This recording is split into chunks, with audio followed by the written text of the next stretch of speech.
नमस्कार दोस्तों, स्वागत है आपका अपने YouTube channel mission next exam में। दोस्तों, एक बहुत ही अच्छी खुशखबरी है। एनसेल ने एक बार फिर से बम्पर वैकेंसी निकाली है और इसमें इन्होंने डिप्लोमा और आईटीआई वालों को एक बहुत ही बड़ा मौका दिया है। एनसेल ने आपके पास पर्यवेक्षक पद यानी सुपरवाइज़र और तकनीशियन पद के लिए वैकेंसी निकाली है। यानी कि जिसके पास डिप्लोमा है और आईटीआई का डिप्लोमा है और इंजीनियरिंग का डिप्लोमा है, वे इस फॉर्म को फिल कर सकते हैं। इसके बारे में हम आगे डिस्कस करेंगे और इसकी वैकेंसी के बारे में भी हम आगे डिस्कस करेंगे कि कितने कितने कैटेगरी में कितनी कितनी पोस्ट इन्होंने निकाली है। अभी हम इसकी न्यूनतम योग्यता के बारे में देखेंगे। तो जो सहायक फायरमैन की वैकेंसी निकली है ईएनटी के लिए, तो उसके लिए किसी भी मान्यता बोर्ड से 10वीं होना चाहिए और साथ ही साथ सरकार द्वारा मान्यता प्राप्त संस्थान से इलेक्ट्रॉनिक्स इंजीनियरिंग में डिप्लोमा या प्रारंभिक एवं उच्च योग्यता न्यूनतम 3 वर्ष का पाठ्यक्रम का इसमें डिप्लोमा इन्होंने मांगा है। आगे हम देखते हैं सहायक फायरमैन के लिए और मैकेनिक के लिए इसमें इन्होंने क्या मांगा है। तो इसके लिए भी इन्होंने 10वीं मांगा है और 10वीं के साथ साथ इन्होंने परसेंटेज का क्राइटेरिया नहीं मांगा है, जैसे कि अचीवमेंट ऑपरेटर में मांगते हैं 50 और 45% का। इसमें इन्होंने ऐसा कोई भी क्राइटेरिया नहीं मांगा है। और इसमें भी ऐसे ही सरकार द्वारा मान्यता प्राप्त संस्थान से मैकेनिक इंजीनियर में डिप्लोमा या प्रारंभिक उच्च योग्यता न्यूनतम 3 वर्ष का पाठ्यक्रम का इसमें इन्होंने डिप्लोमा मांगा है। तो आगे हम देखते हैं तकनीशियन पद के लिए। तो तकनीशियन पद यानी फिटर के लिए हम बात करते हैं पहले। तो इसमें इन्होंने 10वीं मांगा है किसी भी मान्यता प्राप्त बोर्ड से और फिटर ट्रेड में एनसीवीटी एससीवीटी से कोई भी एक सर्टिफिकेट हो वो चल जाएगा। और साथ ही साथ इसमें इन्होंने 1 वर्ष का अप्रेंटिस का डिप्लोमा भी मांगा है। तो इसमें 3 चीज़ हो गई। एक तो 10वीं का सर्टिफिकेट यानी 10वीं आपको किसी भी बोर्ड से मान्यता प्राप्त से पास होनी चाहिए और साथ ही 2 वर्ष का कोर्स होना चाहिए आईटीआई में, एससीवीटी हो या एनसीवीटी हो। और तीसरा क्या है, एक अप्रेंटिस का डिप्लोमा चाहिए यानी कि अप्रेंटिस का सर्टिफिकेट चाहिए जहाँ से आपने कर रखा हो। सरकार द्वारा मान्यता प्राप्त होना चाहिए वो संस्थान जहाँ से आपने अप्रेंटिस कर रखी हो।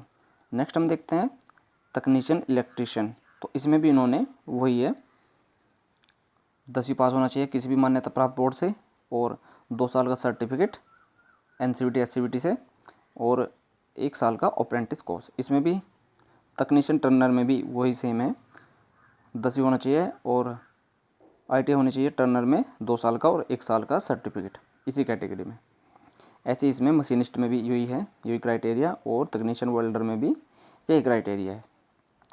चलिए आगे इसमें लिखा है ऑनलाइन पंजीकरण फॉर्म जमा करने की अंतिम तिथि 25/8/2020 यानी 25 अगस्त को इसकी लास्ट डेट है फॉर्म फिल करने की और ये 3 अगस्त से भरे जाने हैं। ठीक है, आगे हम देखते हैं पर्यवेक्षक पदों के लिए निर्धारित आवश्यक योग्यता न्यूनतम है। अतः उच्च प्रारंभिक योग्यता रखने वाले अभ्यर्थी आवेदन कर सकते हैं। यानी डिप्लोमा से अलग जो प्रारंभिक एवं उच्च योग्यता वाले जो भर सकते हैं, इसमें उन्होंने तालिका घ में इसको दर्शाया है। तो आगे हम इसे देखेंगे कि उच्च योग्यता वाले कौन कौन इसमें भर सकते हैं। ठीक है, आगे हम देखेंगे इसके बारे में। चलिए आगे हम बात करते हैं इसकी वैकेंसी के बारे में, किस किस कैटेगरी में कितनी कितनी वैकेंसी है। तो सहायक फोरमैन के लिए जो ईएनटी की वैकेंसी लिखी गई थी सुपरवाइजर के लिए, तो इसमें टोटल वैकेंसी है 7। तो आप देख लीजिएगा। तो जनरल वालों के इसमें 4 है, ईडब्ल्यूएस वालों के लिए कुछ भी नहीं, एससी के लिए 1, एसटी के लिए भी 1 और ओबीसी के लिए भी इसमें 1 लिख लिया है। ठीक है, आगे हम बात करें सहायक फोरमैन के लिए मैं यानी मैकेनिक के लिए जो इसमें सुपरवाइजर के लिए वैकेंसी लिख ली है। उत्खनन के लिए देखते हैं इसमें ओबीसी के लिए 20 है, ईडब्ल्यूएस वालों के लिए 4, एससी वालों के लिए 7, एसटी वालों के लिए 9 और ओबीसी वालों के लिए इसमें 7 है। तो टोटल 47 में वैकेंसी निकली है। तो इलेक्ट्रीशियन एवं मैकेनिक के लिए सहायक फोरमैन के लिए इसमें जनरल वालों के लिए इसमें 12 है और ईडब्ल्यूएस वालों के लिए इसमें 2, एससी वालों के लिए 3 है और एसटी वालों के लिए 5 और ओबीसी वालों के लिए इसमें 3 है। तो टोटल इसमें 25 वैकेंसी है। तो आप नीचे भी देखिए ऐसे इसमें लिखा है, आपको ये नोटिफिकेशन जो है एनसीएल की ऑफिशियल वेबसाइट पर मिल जाएगा, वहाँ से जाकर डाउनलोड कर लीजिए और सारी इसमें डिटेल में पढ़ लीजिए। तो ऐसे इसमें फिटर के लिए तकनीशियन के लिए इसमें जो है उत्खनन के लिए टोटल वैकेंसी कितनी है 125 और इलेक्ट्रीशियन मैकेनिक के लिए इसमें है कितनी 24 है। ऐसे इसमें तकनीशियन इलेक्ट्रीशियन के लिए उत्खनन के लिए इसमें है 33 और इलेक्ट्रीशियन एवं मैकेनिक के लिए इसमें 141 वैकेंसी है। आप इसे डिटेल में पढ़ लीजिएगा या आप हमारे टेलीग्राम चैनल पर ये नोटिफिकेशन मिल जाएगा, वहाँ से भी जाकर ये डाउनलोड कर सकते हो। टेलीग्राम चैनल का लिंक इस वीडियो को डिस्क्रिप्शन में मिल जाएगा। और इसमें टर्नर के लिए है, उत्खनन के लिए 16 और इलेक्ट्रीशियन एवं मैकेनिक के लिए इसमें है 3। ऐसे ही मशीनिस्ट के लिए भी इसमें 8 है उत्खनन के लिए और इलेक्ट्रीशियन एवं मैकेनिक के लिए इसमें कुछ नहीं है। ऐसे ही वेल्डर के लिए इसमें 62 है इसमें उत्खनन के लिए और इलेक्ट्रीशियन मैकेनिक के लिए इसमें 21। चलिए आगे हम देखते हैं पर्यवेक्षक पदों के लिए प्रासंगिक एवं उच्च योग्यता का स्पष्टीकरण, जो हमने अभी थोड़ी देर पहले डिस्कस किया था पीछे वीडियो में भी, कि हम इसके बारे में आगे डिस्कस करेंगे उच्च योग्यता के लिए। तो ये वही है। तो तालिका घ पर्यवेक्षक पदों के लिए डिप्लोमा की प्रासंगिक एवं उच्च योग्यता दिखाने वाली तालिका। ठीक है, तो ये सुपरवाइजर के लिए पद है। तो सहायक फोरमैन ईएनटी के लिए जो वैकेंसी निकली हुई थी, तो इसमें डिप्लोमा पहले कौन कौन चाहिए वो देख लेते हैं। इलेक्ट्रॉनिक्स इंजीनियरिंग डिप्लोमा इसमें चाहिए था। और अब हम देखते हैं प्रासंगिक एवं उच्च योग्यता इसमें क्या क्या चाहिए। तो इलेक्ट्रॉनिक्स एवं संचार, इलेक्ट्रॉनिक्स एवं दूरसंचार में इंजीनियरिंग डिग्री होनी चाहिए। और कौन कौन सी नहीं होनी चाहिए? डिप्लोमा बी टेक की अयोग्य शाखाएँ।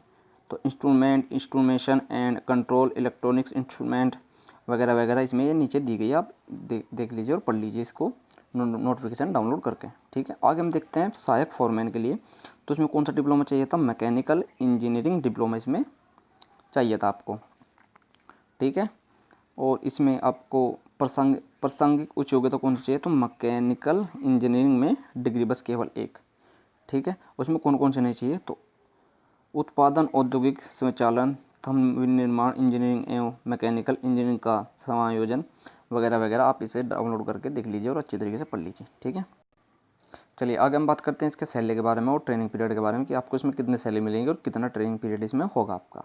ठीक है, तो सहायक फोरमैन के लिए जो आपकी वैकेंसी लिख दी है ईएनटी के लिए, तो इसमें आपको न्यूनतम जो मासिक वेतन मिलेगा 31,852 रुपये, और एक साल का इसमें आपका ट्रेनिंग पीरियड होगा। जैसे ही आप ट्रेनिंग पीरियड पार कर जाते हो तो आप इसमें परमानेंटली जॉब पा लेते हो एनसीएल में। आगे हम देखते हैं सहायक फोरमैन के लिए। तो इसमें भी आपको पर मंथ 31,852 रुपये मिलेंगे, उत्खनन के लिए भी और इलेक्ट्रिकल मैकेनिक के लिए भी। और इसमें 2-2 साल का आपका ट्रेनिंग पीरियड होगा, उसके बाद आप इसमें परमानेंटली जॉब पालोगे।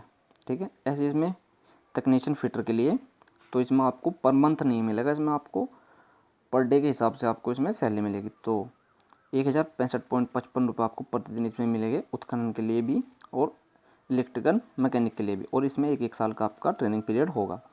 ऐसे ही इसमें टेक्नीशियन इलेक्ट्रीशियन के लिए भी, तो इसमें भी आपको इतने रुपये पर मंथ मिलेंगे और वही एक साल का इसमें ट्रेनिंग पीरियड होगा। टर्नर के लिए भी वही रुपये और एक साल का इसमें आपका ट्रेनिंग पीरियड होगा। ठीक है, मशीनिस्ट के लिए भी वही और वेल्डर के लिए भी आपको वही रुपये मिलेंगे। सॉरी, टेक्नीशियन वेल्डर के लिए आपको 1,034 रुपये पर मंथ मिलेंगे, उत्खनन के लिए भी और इलेक्ट्रिकल मैकेनिक के लिए भी, और एक साल का इसमें ट्रेनिंग पीरियड आपका होगा। चलिए आगे हम देखते हैं इसकी आयु सीमा के बारे में, कि इसमें न्यूनतम आयु कितनी रखी गई है और मिनिमम आयु कितनी रखी गई है। तो अभ्यर्थी की महत्वपूर्ण तिथि पर आयु न्यूनतम 18 या अधिक होनी चाहिए एवं अधिकतम 30 वर्ष या कम होनी चाहिए। आयु सीमा में विभिन्न श्रेणियों में अभ्यर्थियों को 30 वर्ष की ऊपरी आयु सीमा में रियायत वर्ष इस प्रकार है, जो नीचे लिखी गई है। तो अनारक्षित आर्थिक रूप से कमजोर वर्ग यानी ईडब्ल्यूएस के लिए कोई छूट नहीं दी गई इसमें, और अनुसूचित जाति के लिए इसमें 5 साल की छूट दी गई है, और ओबीसी यानी एनसीएल वाले यानी नॉन क्रीमी लेयर वाले इसमें 3 साल की छूट पा सकते हैं। और पीडब्ल्यूडी वालों के लिए इसमें 10 साल की छूट है, और पीडब्ल्यूडी ओबीसी वालों के लिए इसमें 13 साल की छूट है, नॉन क्रीमी लेयर वालों के लिए। ठीक है, और पीडब्ल्यूडी वाला तो हो गया, और पीडब्ल्यूडी अनुसूचित जाति जनजाति के लिए इसमें 15 साल की छूट दी गई है। और पूर्व सैनिक के लिए इसमें रक्षा सेवा में प्रदान की गई सेवा की वास्तविक अवधि प्लस इसमें 3 वर्ष हो गए आपको छूट मिलेगी। चलिए परीक्षा शुल्क देखते हैं हम इसमें परीक्षा शुल्क क्या क्या है इसमें। तो जनरल, ओबीसी और ईडब्ल्यूएस के लिए इसमें 500 रुपये पे करने होंगे, और अनुसूचित जाति, अनुसूचित जनजाति, पीडब्ल्यूडी, पूर्व सैनिक और विभागीय कर्मचारी जो इसमें एनसीएल में कार्यरत है उसके लिए कोई शुल्क इसमें नहीं होगा। चलिए आगे हम देखते हैं इसकी चयन प्रक्रिया के बारे में, कि आपका इसमें किस प्रकार से चयन होगा। तो इसमें आपकी एक लिखित परीक्षा होगी, और लिखित परीक्षा के आधार पर ही आपकी एक मेरिट बनेगी, और उस मेरिट के आधार पर ही आपका इसमें चयन होगा। इसमें कोई इंटरव्यू आपका नहीं होने वाला। ठीक है, तो 30 नंबर पर हम देखते हैं यहाँ पर तालिका के में दर्शाए गए प्रत्येक 7 पद जो ITI वाले पद है और डिप्लोमा वाले पद है, उन टोटल को मिलाकर टोटल इसमें 7 पद निकाले गए हैं, के लिए अलग अलग परीक्षा आयोजित की जाएगी। परीक्षा 2 हिस्सों में क 70 अंक और ख 30 अंक में होगी, और 90 मिनट की इसमें आपकी समय अवधि होगी, और 100 अंक की इसमें परीक्षा होगी। और जो 70 अंक होते हैं ये टेक्निकल होते हैं, जो आपकी डिप्लोमा और ट्रेड से रिलेटेड होते हैं, और जो 30 अंक होते हैं ये 30 अंक में आपको हिंदी, मैथ, रीजनिंग और जीके इसमें आपकी होती है। ठीक है, चलिए आगे लिखा है इसमें, लिखित परीक्षा में उत्तर के 4 विकल्पों के साथ वस्तुनिष्ठ प्रकार के प्रश्न होंगे एवं किसी भी गलत उत्तर के लिए कोई नकारात्मक अंक नहीं होगा, यानी इसमें निगेटिव मार्किंग नहीं होगी। ये आपको ध्यान रखना है। लिखित परीक्षा के प्रारंभ में प्रश्न पुस्तिका हिंदी और इंग्लिश दोनों में आपको अवेलेबल होगी, हिंदी में भी और इंग्लिश में भी। एक अलग OMR शीट के साथ प्रदान की जाएगी। ठीक है, आगे लिखा है इसमें, अभ्यर्थी के लिए निर्देश द्विभाषी यानी हिंदी और इंग्लिश दोनों में होगी। प्रश्न पुस्तिका के साथ OMR शीट दिए जाएंगे। चलिए आगे लिखा है इसमें, लिखित परीक्षा जिला सिंगरौली MP एवं जिला सोनभद्र UP के विभिन्न केंद्रों पर आयोजित की जाएगी। चलिए आगे हम बात करते हैं इसके मेरिट पैनल में अभ्यर्थियों का चयन संबंधित श्रेणी के लिखित परीक्षा में कट ऑफ न्यूनतम योग्यता अंक निम्नानुसार अर्जित करने के उपरांत ही किया जाएगा। ठीक है, तो इसमें आपका मिनिमम 100 मार्क्स का जो एग्ज़ाम होगा और उसमें जो जनरल वाले उसे न्यूनतम अंक जो लाने हैं 100 में से 50 अंक लाने हैं, तभी वो मेरिट में पा सकता है। अगर उसके 49 भी अंक आ रहे हैं तो ऑटोमेटिकली वो मेरिट से बाहर हो जाएगा। और SST OBC वालों के लिए इसमें 40 अंक लाने होंगे। अगर 40 अंक से ये कम आ रहे हैं इसके अंक SST OBC वालों के, तो ये ऑटोमेटिकली इस परीक्षा से बाहर हो जाएंगे। तो चलिए दोस्तों, अभी के लिए बस इतना ही। आशा करता हूँ ये वीडियो आपको अच्छी लगी होगी। अगर वीडियो आपको अच्छी लगी और आपके काम की हो तो प्लीज़ इस वीडियो को लाइक कर दीजिए और अपने दोस्तों के साथ भी इस वीडियो को शेयर कर दीजिए। और दोस्तों, अभी तक आपने हमारे चैनल सब्सक्राइब किया तो चैनल को सब्सक्राइब भी कर दीजिए और साथ ही साथ बेल आइकन भी प्रेस कर दीजिए ताकि आपको हर एक नई वीडियो की नोटिफिकेशन सबसे पहले मिल सके। और दोस्तों, आपको इस वैकेंसी के बारे में कोई डाउट है तो आप इस वीडियो के कमेंट बॉक्स में जाकर कमेंट कर सकते हो और मुझसे सवाल पूछ सकते हो। तो ठीक है दोस्तों, अभी के लिए बस इतना ही। मिलते हैं नेक्स्ट वीडियो में, तब तक के लिए जय हिंद, वंदे मातरम।